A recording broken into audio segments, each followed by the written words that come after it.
forward to that progress.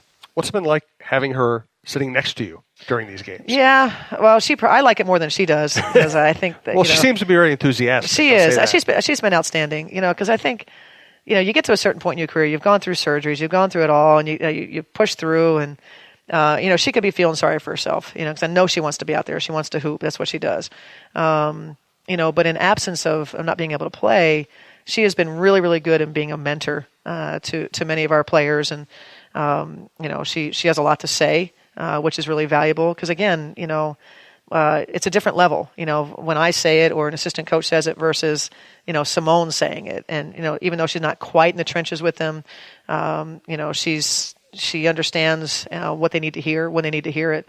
She also is getting, obviously, our vantage point on the coach's side of it. So, she's been really valuable, despite not being able to play. And I'm hoping to be able to combine that, what she's given us in the way of leadership also with being able to play. Lexi Brown had a nice game the other day. Is that a good sign for you? Well, yeah, she was struggling for a few weeks there, so it was good to have her back. She had a good practice, the day before the Seattle game, and obviously gave us a chance, with her ability to make some shots. And she's what you're talking about when you have Syl in there and you have Lexi on one side. You've got to choose, and they were choosing not to leave Lexi. And so that gives us, it might take away Lexi, but it gives us a little more space to operate. And same thing with Steph. I think that, Steph's given us that as well. So you can see those two on the floor a little bit more now. Lexi's got to play more. And I think hopefully she can, now that she's kind of cleared that, that tough time this season, hopefully she'll be able to contribute for us. There's a trade deadline coming up. We're about 2.5 weeks away. Yeah. That's there should be some, conversations. There always is, just that's what you do. And we'll certainly, see what's out there and do our due diligence. You got to give me more than that. Come on. I know you're not going to tell me exactly what you're doing. But I mean, I guess my question is, do you see you yourself being aggressive, or is this more of a feeling out process and see exactly where you are and kind of be cautious and don't do anything that might damage you in the future? Well, we certainly don't want to, jeopardize the future in anything that we do, but we want to keep an eye on the future, and that you have to see this, this is not a short-term team that we have. This is a team that we have the idea of anybody that we brought in, we said we wanted to make sure was going to be a part of our future. And so we're looking at this beyond just this season. When you have an injury like Jazz, so you have an injury to Karima, who's on a multi-year deal, that they're a part of your plans. There's just nothing you can do right now. I think what we have a good idea of what our team needs. And so, what you do is you basically, you call around the league and see what's going on. And if there's a chance, if there's an opportunity that we think would benefit our team beyond this season and into the future, we would certainly listen to it. I don't anticipate a whole lot of movement, to be honest with you.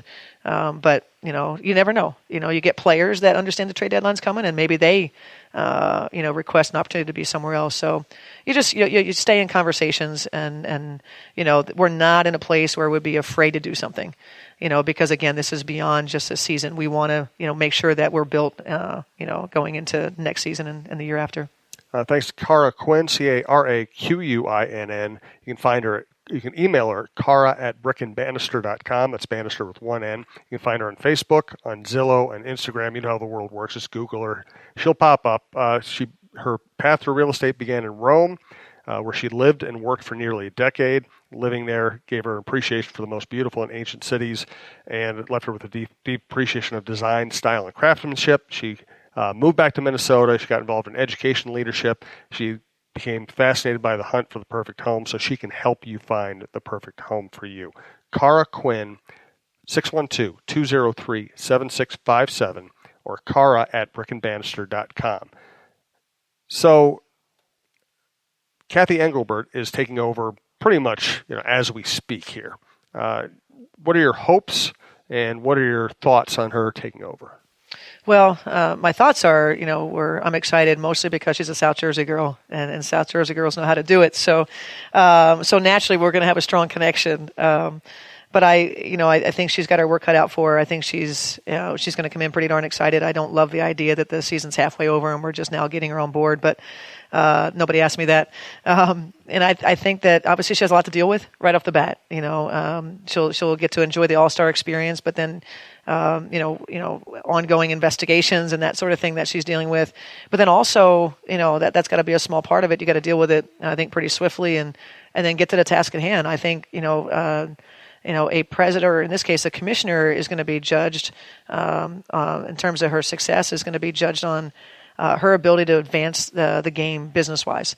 It doesn't matter if she doesn't know a thing about basketball. She did play, but it doesn't matter. Her knowledge of basketball in this case doesn't matter. It's her ability to impart to key stakeholders of to get to align with women's sports, to advance the investment that's being made in the WNBA, and then obviously the bigger picture, women's sports in general. I think for Kathy though, it's a TV deal. It's sponsorship.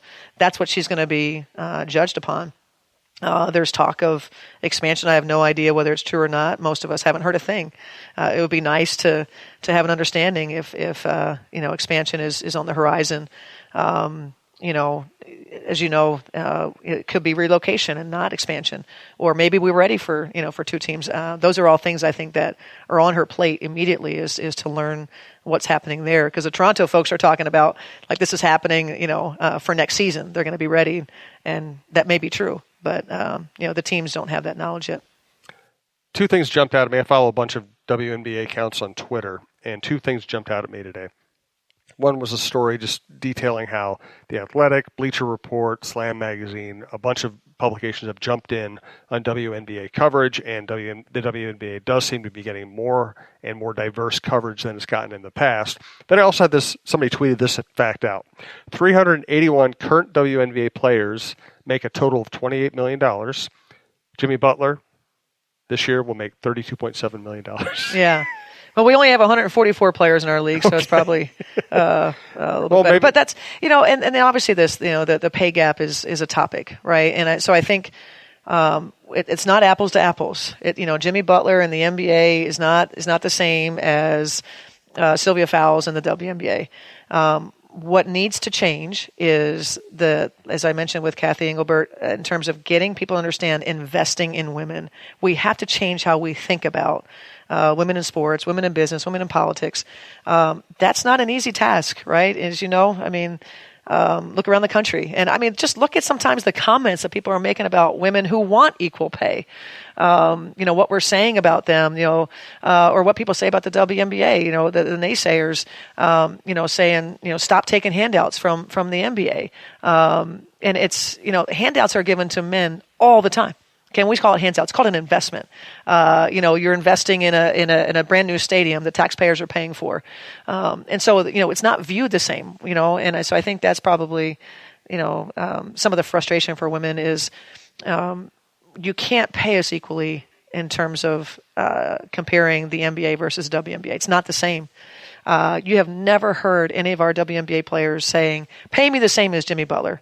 That's not what we're saying at all. What we're saying is that we need to be treated differently. You need to move us up your list of priorities and have a greater investment, put more resources into what we're doing so that we can achieve a day where the pay is more equitable. And that's something that gets lost on people for whatever reason.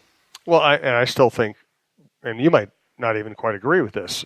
We haven't really talked about this off the air or anything. I think you need to get to a point where the WNBA players make enough. It's like, I don't care how much one of your players makes. It's none of my business in general. But I think they need to get to a point where they make enough where the WNBA is their year-round job. Absolutely. I couldn't agree with that more. It's a difficult challenge. There's not been a leader of the WNBA who's been able to solve that, to this point. I'm hopeful that that's the direction we can go in. But you're talking about, Europe's not going away. And then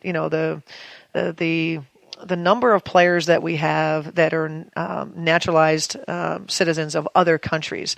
And so every other year, whether you've got Eurobasket, World Cup, whatever it is, you've got constant involvement of players leaving the WNBA to go do something somewhere else.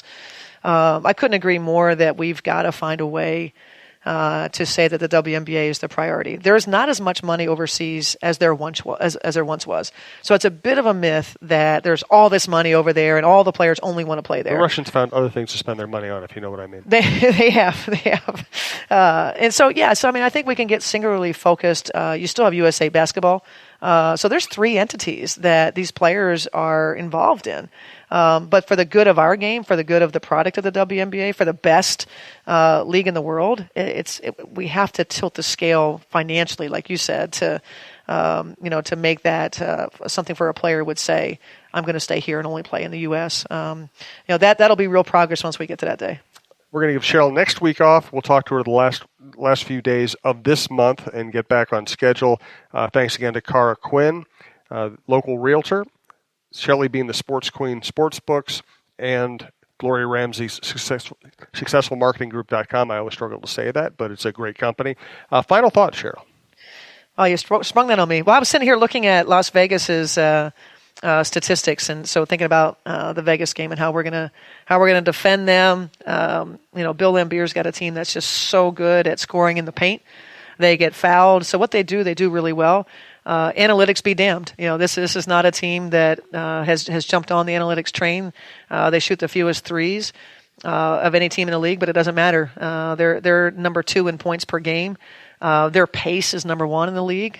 So just their style of play is one that's going to be really challenging. And we've got to make outside shots in order to beat a Bill Lambier coach team. We did that in the first game that we played. Damiris Dantas had 24. We had a chance to win the game, and we just didn't close it out. So I'm looking forward to the challenge that's ahead of us in Vegas. I didn't really mean to go down this road, but one of the things I enjoy most about the analytics revolution is people who say, okay, you're going to value that so much, I'm going to be able to capitalize on the things that you're ignoring. That's what you try to do. Yeah. And you hope that, because if you don't have that, if you can't capitalize on it, you're just not going to beat them at what they do. And so you got to try to go around them. And that's going to be the story on Sunday.